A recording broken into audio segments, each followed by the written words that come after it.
基本上每天拍摄都是36度，最热的时候。你知道我现在拿了一件儿。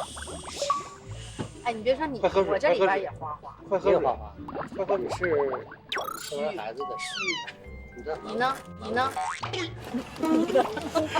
我体质一直都是生完孩子的体质，而且是刚生完孩子没出月子的。穿着那个鸭子服特别累，然后特别热，我瞅着，哎呀妈呀，感觉真不容易呀！快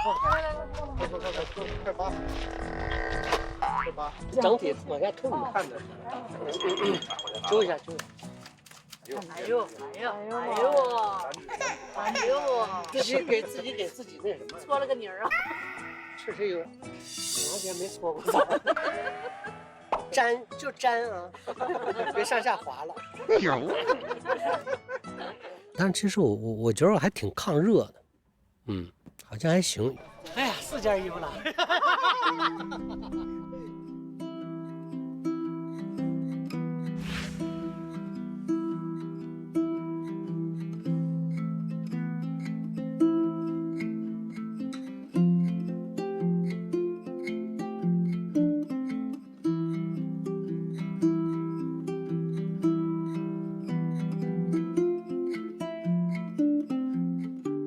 但我觉得也挺好啊，就是当减肥了啊。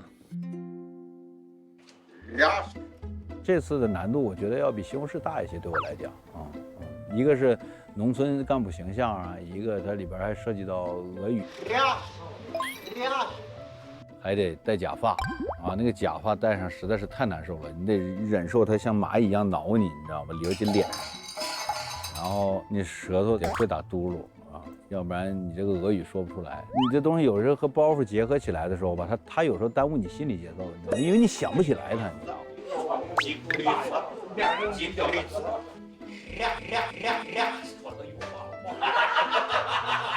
你要记住特别难，你要形成肌肉记忆，你还得分神理想那个词儿，有时候有点挺难的，反正。